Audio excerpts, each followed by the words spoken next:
Conference. Coach will start us off with an opening statement. Please raise your hands for questions. Coach. Yeah, needless to say, it's been a disappointing couple weeks. There's no doubt about that. It's felt, every part of our team and our program feels that disappointment. Tonight, I thought our guys came out and played with the kind of energy and the kind of effort and the kind of approach that we should expect, and they played to our standard in that way, coming out of the gates. I was proud of that fight. They've responded well this week to a really, really disappointing game at Baylor because we didn't have that, and I'm proud of that. I'm proud of the way they've stuck together. I'm proud of the way that they're working. I'm proud of the way that they care. We didn't make enough plays in the second half, and the end of the first half, second half, we didn't make enough plays to get over the hump tonight. Certainly, it was frustrating because some of the mistakes that we made felt very controllable, and not only did they hurt us from converting offensively, they led to baskets on the other end, and that's where the game gets away from you. The offensive board for Kansas was a little frustrating there to start the second half, and at times because we get them to miss and we couldn't clear some defensive rebounds. Again, the way we finished the first half and some of those aspects of the second half, I'm very well aware of it. There's a lid on it for us right now. It just is. We're not making shots. We're not converting well. Even when we do get easy shots, it'll come off. It'll come off. We'll find our offensive rhythm again.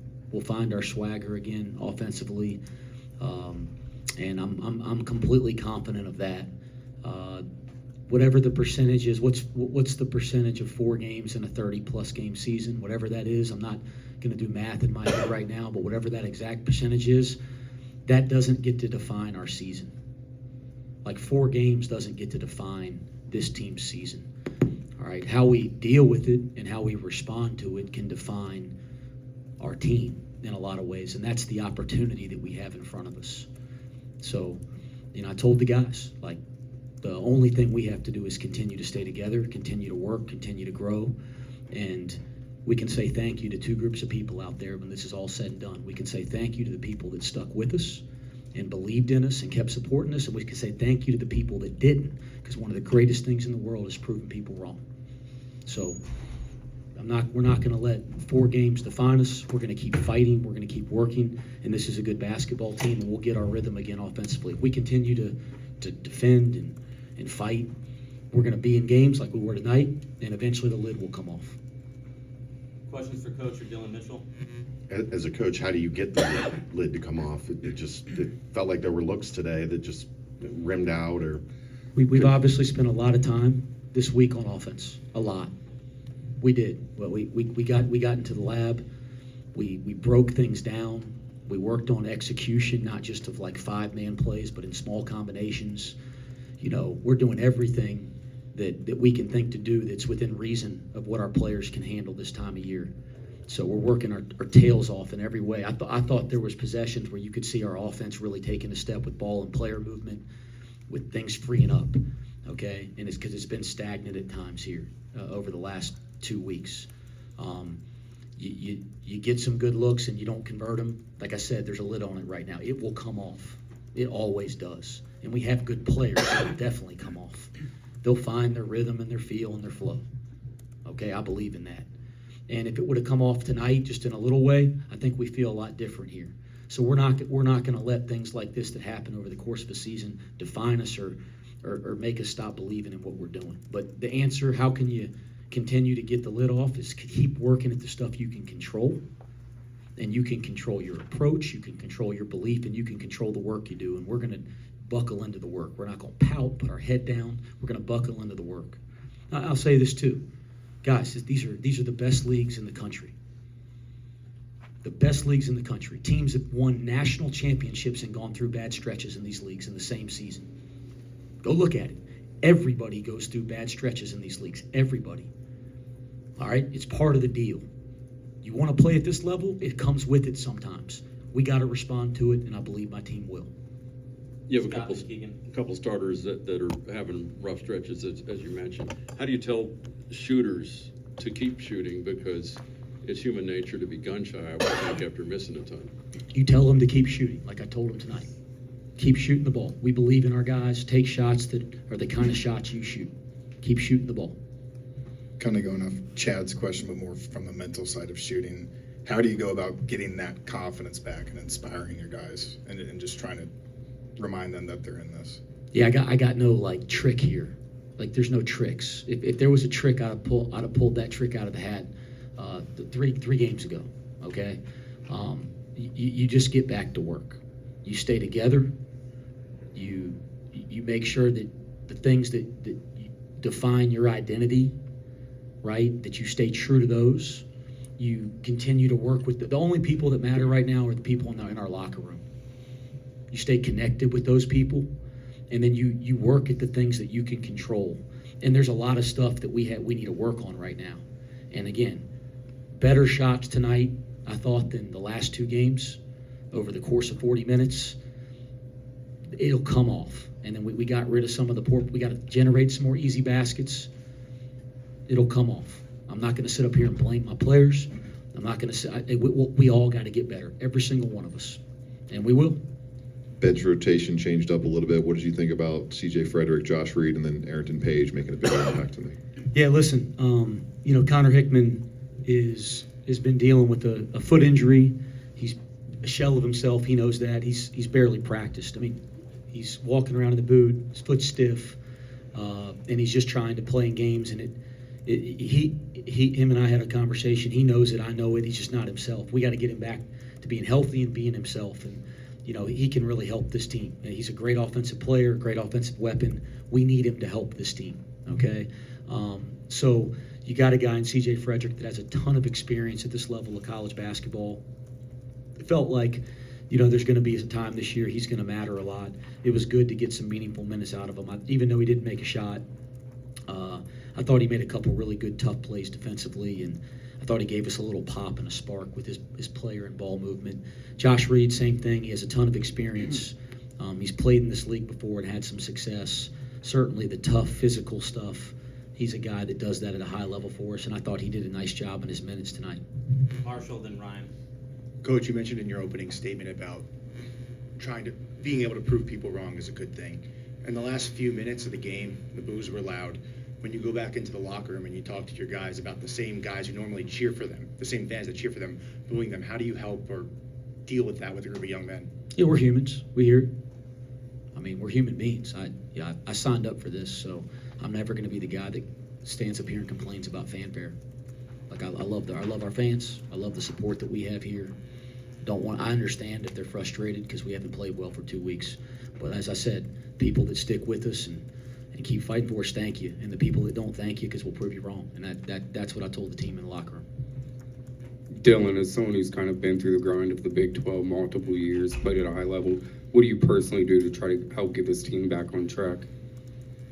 I mean, I think it's just all the little things and continue to stay together. Like I kind of told the team, the other day, like we had, I think it's 16 games left in conference.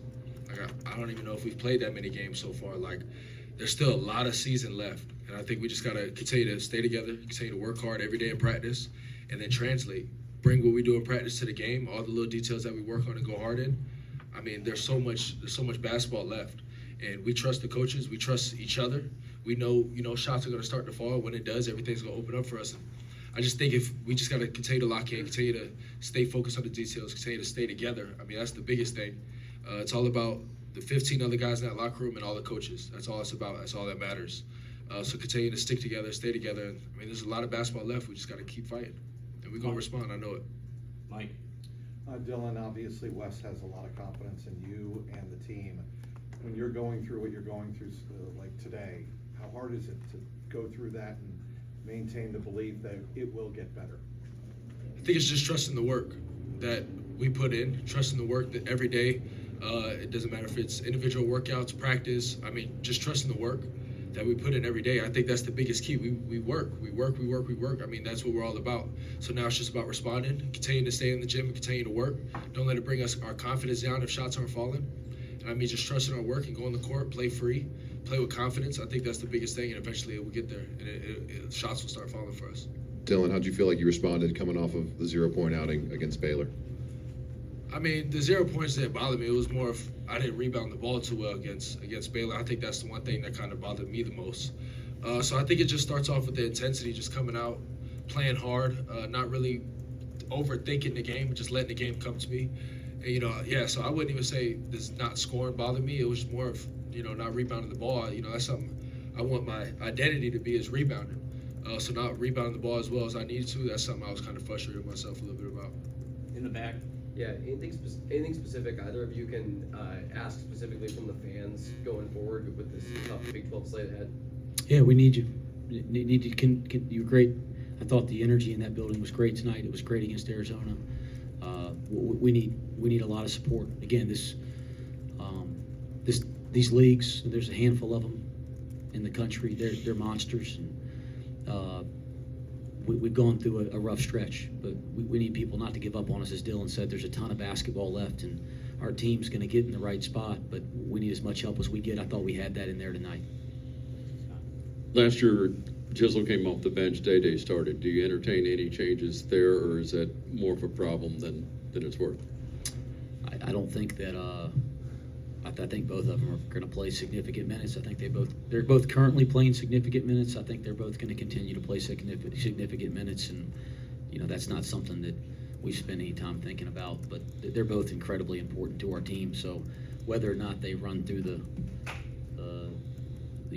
little tunnel that the guys make when their name's called, that's irrelevant to me. We're just going to try to find the right combinations, and those guys are going to be a part of those combinations. That's inevitable. Ryan. Wes, Dan had 7 points with 6:41 remaining in the first half. Dan Skillings only had 2 shots the rest of the game. Is there anything that Kansas did to kind of take him away, or is it just him playing within the flow of the game? Yeah, I mean, like I said, everything's on the table for us offensively, and he's a guy we got a lot of guys that are, not in their offensive rhythm, and a number of guys at the same time here over 2 weeks, which has been tough. Dan's not been one of those guys. He's generally a guy that you don't have to call a lot of specific plays for because he just kind of finds shots and finds opportunities. We didn't have that in the second half. It'll probably be something we look at on the tape. Not the result you wanted, but holding a team like Kansas to 54 points, like how many positive nuggets is that for you guys, when you probably break this down later? We got back to defending the rebounding tonight. That needs to be expected. That was the disappointing part of Baylor. And we can't stop that just because we didn't get the result that we want. And again, little come off. We defend and rebound, we're going to be just fine. Neil. Dillon, was Kansas doing something defensively there to really kind of take away and make things a little bit troubling there on the offensive end? Obviously, with how the shooting went, were they doing something that kind of surprised you guys a little bit there? No, I don't think so. I think it's just all about us controlling what we control. I thought we had some down the stretch, some rough turnovers that was kind of our mistake. We had control of it and kind of made some turnovers, so I didn't think it was really anything they were doing. I mean, they got a great defense team, don't get me wrong, like every team in the Big 12, but I kind of thought it was just us making some turnovers, maybe not making smart decisions on some plays. And really, it was just down the stretch, those last 6 minutes or so in that second half. So, I mean, they're a great defense team, but at the end of the day, I think it all comes down to us if we want to win and just doing the little things that we work on in practice every day. Any more questions? Thank you, guys. Thanks, fellas.